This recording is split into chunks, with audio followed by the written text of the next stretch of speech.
Look at this. This is autumn in Hyde Park. Looks absolutely glorious. So I've had the Carbon GT for 9 months now, and it's time to do a review of how it's been holding up and how well it's fared after daily use. So this is an absolute beast of a board. I still totally love it. The design is beautiful. It's still, I prefer the look of it to the GTX. It's still, I think, one of the best looking boards out there. So this board has really been put to the test. I've been riding it on cobblestones through France, through the Old Town, racing on woodlands. I rode it in the UK Open. It's been on beaches, BMX pump tracks, absolutely everywhere.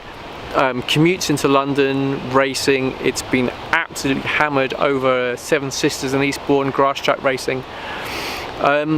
So we're just going to have a look at it now, see how it's held up after all this time. I know I could have cleaned the board up, it's still looking a bit dirty, but I wanted to give you like an honest review of how it looks. So I'm just going to show you my board, dirt, scruffy, scuffs and all. Okay, so let's go over the board part by part and see how it fares compared to when I bought it. The first thing to mention is every single part on this board is still original. I haven't replaced anything.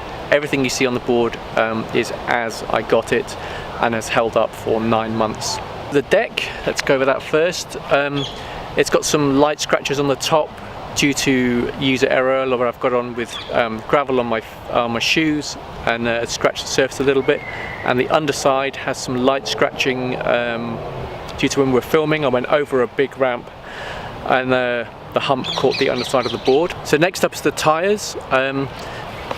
So if I pick the board up, you can see they're still pretty good. Still quite a lot of tread on them for daily use. The rears do tend to lose their tread a little bit faster than the fronts, but once they start wearing down, all you do is then swap the rear wheels for the front, and then you get a lot more use out of your tyres. Next up is the trucks.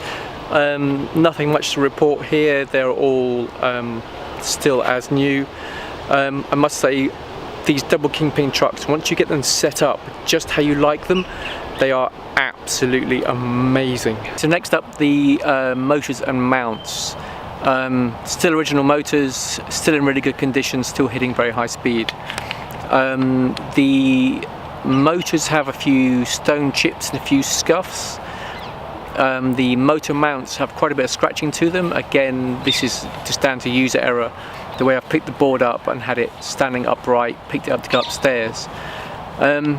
So I would recommend getting some kind of cover. Some of the new belt covers actually protrude a bit further than the motor mounts. This will help protect them. All in all, nothing serious, just a bit of surface scuffing due to, like I say, user error. The original Evolve grip tape isn't quite as grippy as I would like it. I know a lot of people have been replacing this, so I would recommend adding some extra grip also to the front and the rear of the board.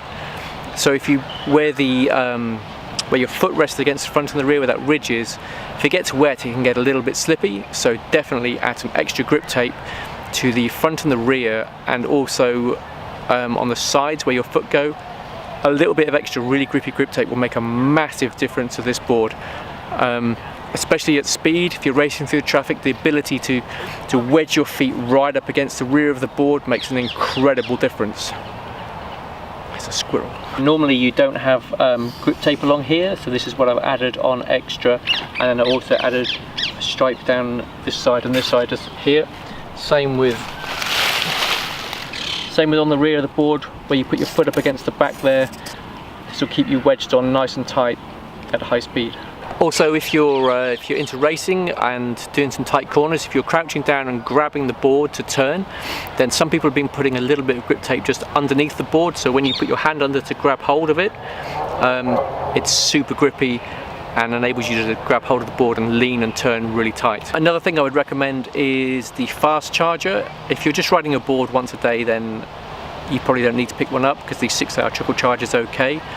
But if you want to go out and cane your board in GT mode and go racing off-road and use up your battery, then having the fast charger enables you to stop for a pub lunch, plug it in, give it a 2-hour top up, and then you're back out again for another couple of hours.